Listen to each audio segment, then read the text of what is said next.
Çavay kıvaç. O da Fuat evde. Tabii kusiş bu mu da gel? Ana ab. Çavay. Yeki digo çet zane. Digo memlekette tabii vakti bu asgari ücret tespit diken. Dibe açlık sınırı. Yani sınıra bir çibune. Dibe hala narasta gerek sınıra terbune deyne. İnsan ego hatta bir seviye gerek bir şey bas bu koy.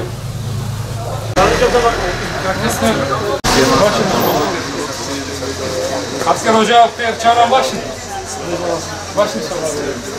Tam sıra bekle bütün eve halledip şey. Amerika Cumhuriyeti sağ olsun. Hadi saklıyor. Hadi em tabtan gaye denem tazir.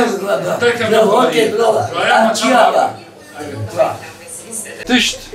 Golsar rasti avabi be herkes memnun. وقتی و خرابی تکتی حیله تکتی خودم توجه زرار. تملی راست خرانو.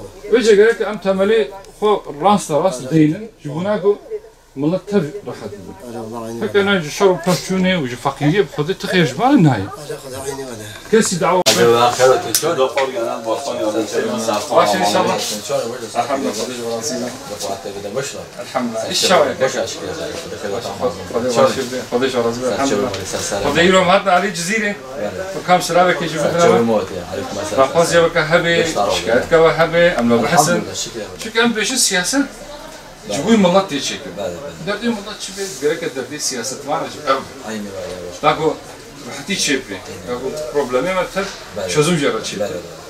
وجا تشي جو جمرة بيجن هبي سوي عمل بيجا عم ببارين ملات هم بشتغل أنا بتابع وفي محكمة آمين آمين إن شاء الله مش الناس نفسها خدش مالي الله ساتشوف مسافر خدای موفق انشالله خدش راضي به شما باش ماشاءالله خدای الله razı خدش راضي به شما باش الحمد لله خدای راضی خدای باش Türkiye ve Hazır خدش راضي به خدای موفق والله Hüdapar Genel Başkan Yardımcısı Serkan Rahmanlı. همین مرغ ابنش بله.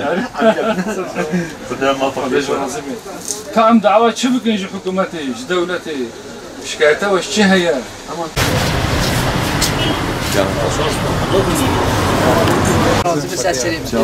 بجوارا مشتريه وجهها سرچاوه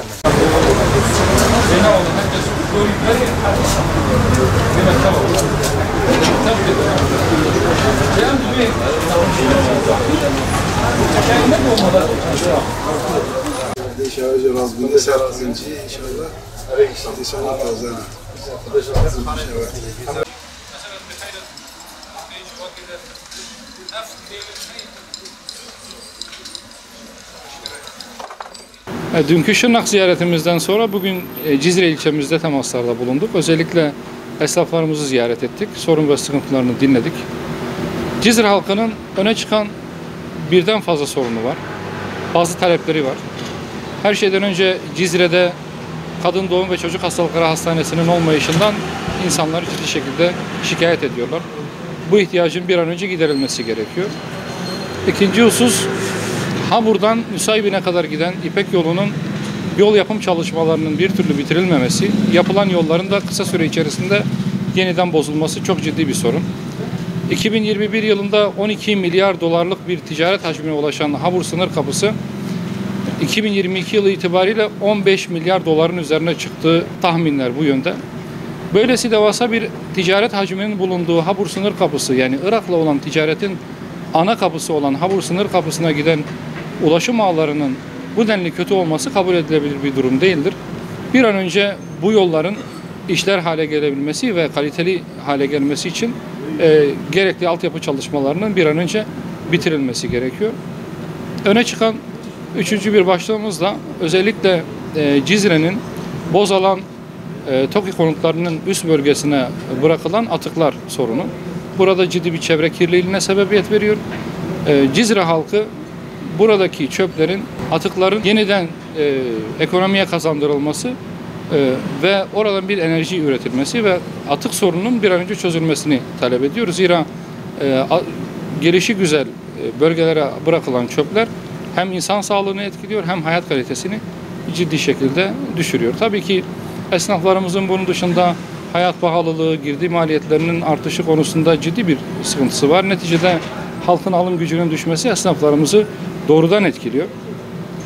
Son olarak belki şunu ifade edebiliriz. Cizre'nin yakınına kadar doğalgaz döşenmiş olmasına rağmen Dicle Nehri bahane gösterilerek Cizre ilçemize doğalgaz hatlarının döşenmemiş olması. Bugün itibariyle Cizre doğalgaz nimetinden istifade edememektedir.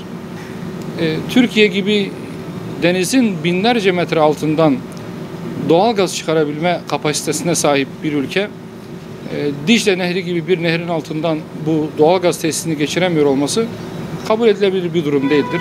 Bu yönde bir adımın atılması ve Cizre'nin de bir an önce doğalgaza kavuşması gerektiğini buradan ifade etmek istiyoruz. Ben Cizre halkına, Cizre esnafına ve teşkilatlarımıza misafirperverlikleri dolayısıyla teşekkürlerimi sunuyorum.